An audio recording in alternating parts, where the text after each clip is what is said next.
The water is black, not dark, not dim, black. 50 meters down, your flashlight cuts a cone of pale yellow through the murk, and for a moment you think the current has turned you around. You can't tell which way is up. You can't see the surface. You can't see the bottom.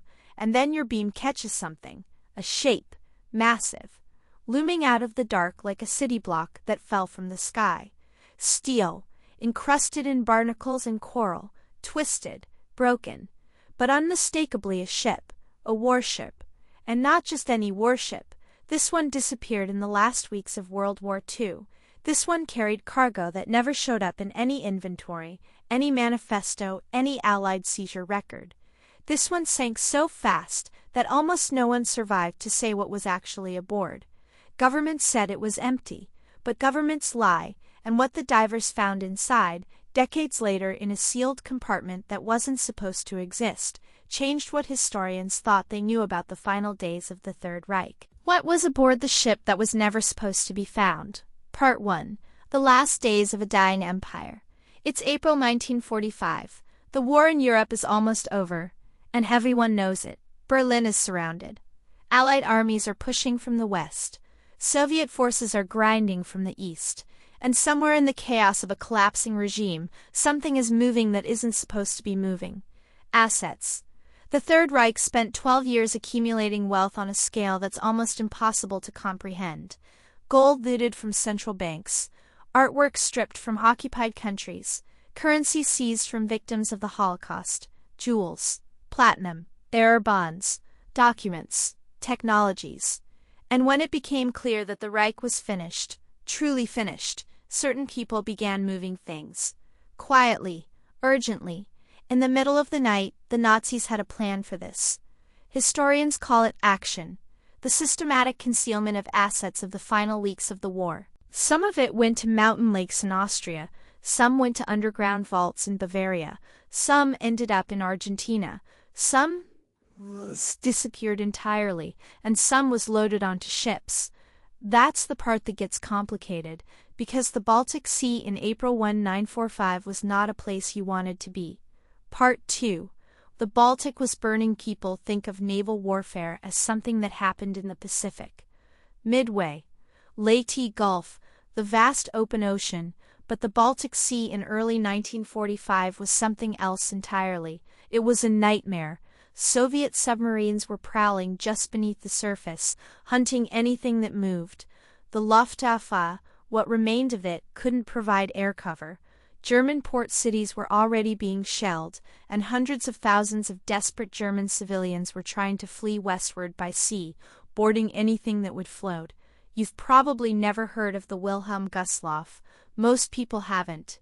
On January 30th, 1945, she was torpedoed by a Soviet submarine in the Baltic.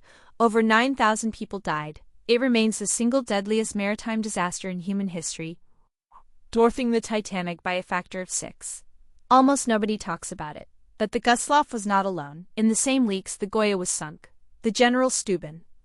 Ship after ship was torn apart in those freezing waters, and somewhere in that chaos, moving under the cover of darkness, trying to slip past Soviet submarines and Allied air patrols, was our ship. She had a name that most people don't recognize, and she was carrying something that certain officials on multiple sides of the war very much wanted to control. Part 3. The ship. The vessel in question was the Karlsruhe. Not the famous German cruiser, that was a different ship. This was a smaller cargo vessel, repurposed as a military transport in the final months of the war. And in late April 1945 she was moving through the Baltic under urgent orders. What made the Karlsruhe different from the other ships fleeing westward wasn't her size. It wasn't her speed. It was her cargo manifest. The official record was almost comically boring. Standard military equipment. Supplies, ammunition. The sort of thing that gets loaded onto 1,000 ships in wartime without anyone raising an eyebrow. But the people who loaded her and the people who gave the orders knew something different was aboard. She sank on April 13, 1945. A Soviet air attack, historians would say. Bombs, fire. She went down fast. The survivors were few, and in the chaos of a collapsing war, their accounts were scattered and contradictory. And then the records got quiet. Very quiet. After the war, when Allied forces catalogued every significant German asset they could locate. And then nothing. For decades she rested on the bottom of the Baltic Sea, largely forgotten, until divers started asking questions. Part 4. The HUD begins. Here's what most people assume about shipwreck exploration. They picture a team of divers splashing off a boat on a sunny afternoon, descending casually to some sandy bottom and picking through neatly arranged artifacts. That's not how this works. First, the Baltic Sea. The Baltic is not the Mediterranean. It's not warm and clear and inviting. It's cold, brutally cold even in summer. Visibility can drop to near zero in certain conditions, and at depth, the pressure is punishing. The Karlsruhe rests at approximately 75 to 90 meters below the surface. That's not recreational diving depth. That's technical diving. Trimix gas mixtures, decompression stops. A single dive can take 6 hours, and most of that time is spent slowly ascending, pausing, letting the gases work their way out of your blood before they kill you. Get it wrong, and you surface with nitrogen bubbles expanding inside your joints, your lungs, your brain. Divers call it the bends. The medical term is decompression sickness, and at its worst it's fatal. So for years the Karlsruhe sat in waters that protected her simply by being inhospitable. But technology changes things, and in the early 2000s a Polish diving team, serious, experienced, equipped with closed-circuit rebreathers, and years of technical diving under their belts, started mapping the wreck. What they found on the first dive wasn't treasure. It was a question. Part 5. The first dive. Imagine descending toward her. You're hovering at 30 meters now. The surface is a pale shimmer far above you. Below, the darkness is complete. Your gauges hum. Your breathing feels impossibly loud inside your helmet. Then your flashlight finds the bow. She's lying on her side, which is the first surprise. Ships don't always sink the way you imagine them. They roll, they twist, they break apart. The Karlsruhe is partially buried in Baltic sediment, a fine silty mud that billows into clouds the moment you disturb it. Visibility drops to almost nothing. Divers call this a siltat. You can't see your own hand in front of your face. The current, even mild, can spin you around completely, and in the dark belly of a wreck, if you lose your bearing, you lose everything. The first team pulled back. Frustrating, but necessary. They came back with better equipment, different techniques. They moved slowly along the hull, mapping it methodically, taking measurements, documenting the damage, and that's when they noticed something that didn't appear in any of the historical records. The stern wasn't just damaged. Parts of it were sealed. From the inside, Part 6. Sealed. Think about that for a moment. A cargo ship sinking in wartime makes a certain kind of sense. The bombs hit. The fire spreads. The crew abandoned ship. She goes down. But sealed compartments? Compartments that were clearly closed deliberately, from inside the ship, before or during the sinking. That's different. That suggests someone, in the final moments of that vessel, was trying to protect what was inside. The diving team began to piece together the timeline. The Karlsruhe was struck by Soviet aircraft. That much matched the historical record. But she didn't sink instantly. She burned for some time before going under, which means someone aboard had time. Time to move things. Time to close hatches. Time to make sure that if she was found, whoever found her would have to work to get inside. The divers photographed everything. They sent the images to historians in Poland and Germany, and that's when the pictures started getting complicated. Because some of the sealed compartments, based on the design of the ship and its layout, were in the cargo hold. Not the crew quarters, not the engine room, the cargo hold. My history recorded. And what it didn't. Here's what we know from the official record. In the final weeks of the war, a significant portion of the Reichsbank's gold reserves went missing. Some was recovered. The famous Merkers mine discovery in April 1945. American soldiers stumbling into an abandoned salt mine stuffed with Nazi gold, artwork and currency, accounted for a portion. But only a portion.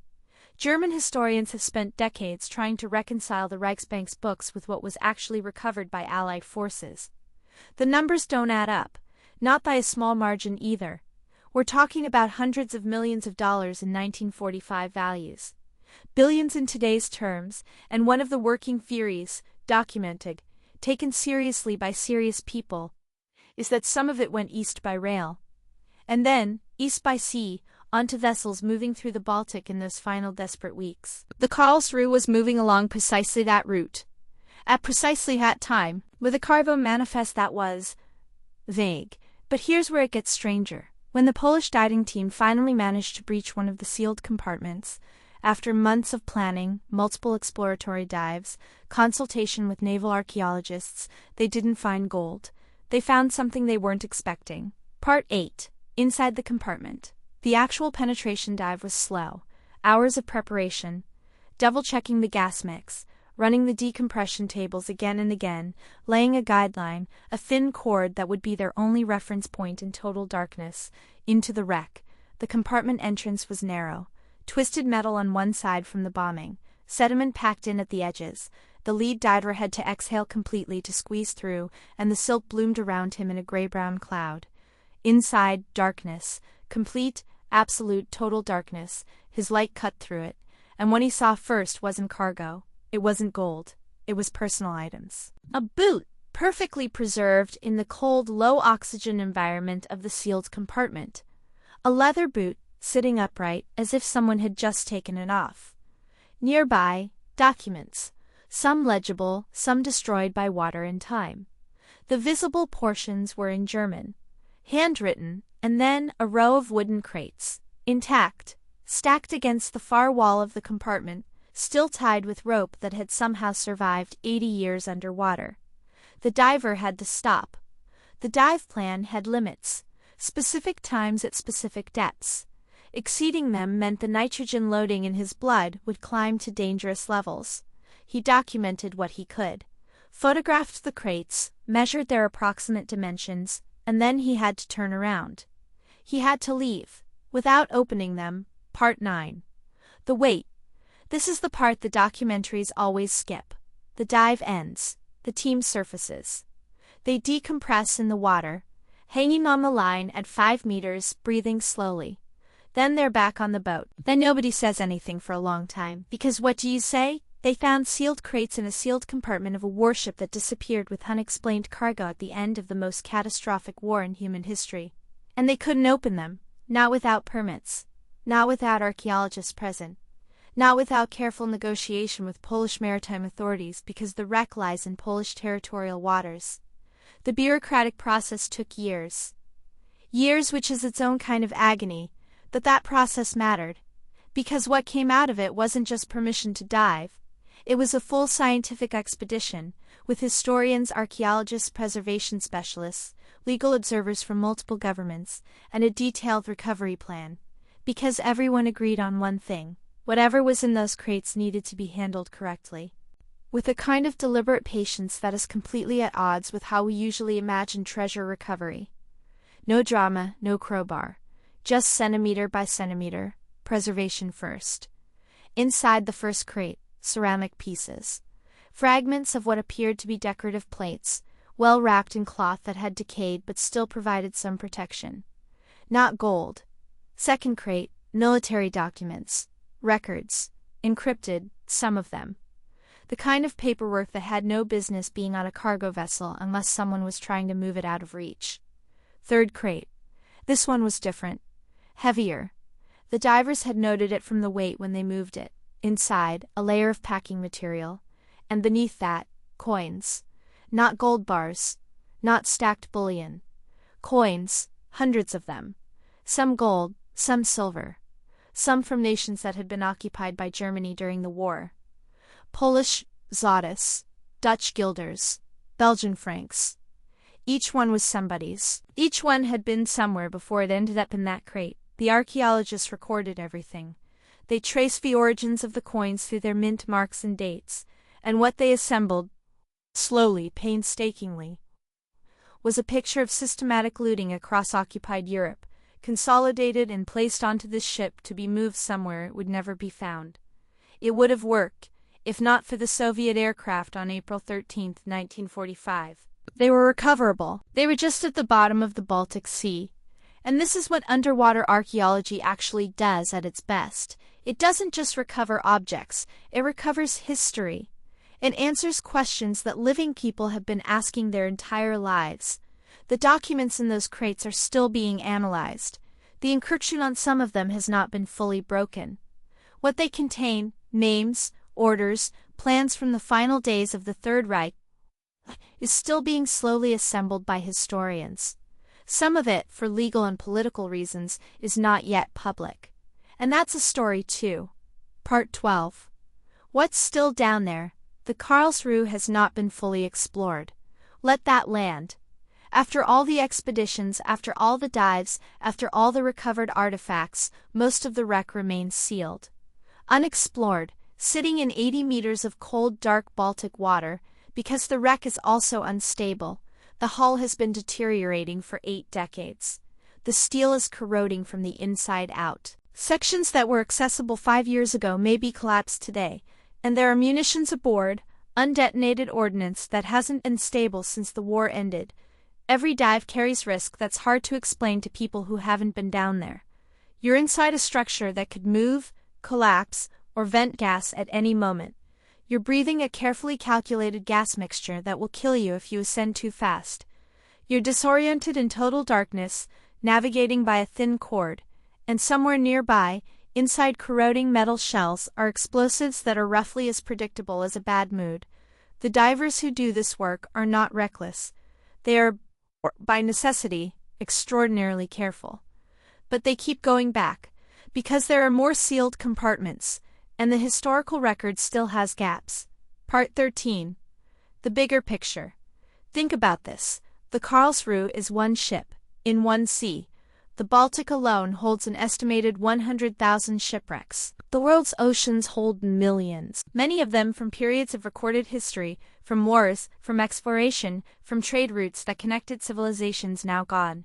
Every one of them is a sealed room. Every one of them contains something nobody on the surface knows about. The ocean floor is the largest unexplored archive in human history. It is full of decisions made in moments of desperation. Objects moved in the middle of the night, lives lost without witness, and we've barely opened the first drawer. The technology is getting better. Remotely operated vehicles can reach depths that no human diver ever could. Side-scan sonar can map the seafloor with photographic detail. Underwater robotics are advancing faster than almost anyone expected, which means we are standing at the beginning of something. A period where the ocean starts giving back what it has been holding, and some of what comes back will rewrite what we thought we knew. The boot is still down there. The one sitting upright on the floor of the sealed compartment. The archaeologists photographed it. They took measurements. They assessed its condition. And then they made a decision that some people will find hard to understand. They left it because the Karlsruhe is a war grave. Somewhere in that hole, or scattered across the silt around it, are the remains of people who didn't make it off the ship. Sailors, soldiers, maybe others. People who had names, who had families, who had lives that ended on April 13, 1945, in the freezing dark. The boot belonged to one of them. And there are rules, written and unwritten, about how you treat a place like that. So it sits down there, in the dark, in the cold, in the stillness that only exists 80 meters beneath the surface of the sea. The coins have been recovered. The documents are being analyzed. Some of the looted wealth has been returned to the families who lost it, or to foundations that represent those families, because the people themselves are gone, but the boot is still there, and it will be there long after everyone who was alive in 1945 is gone. Long after everyone watching this video is gone. It will be there when the ship's hull finally collapses, and the silt settles over everything again. Patient, waiting, the ocean does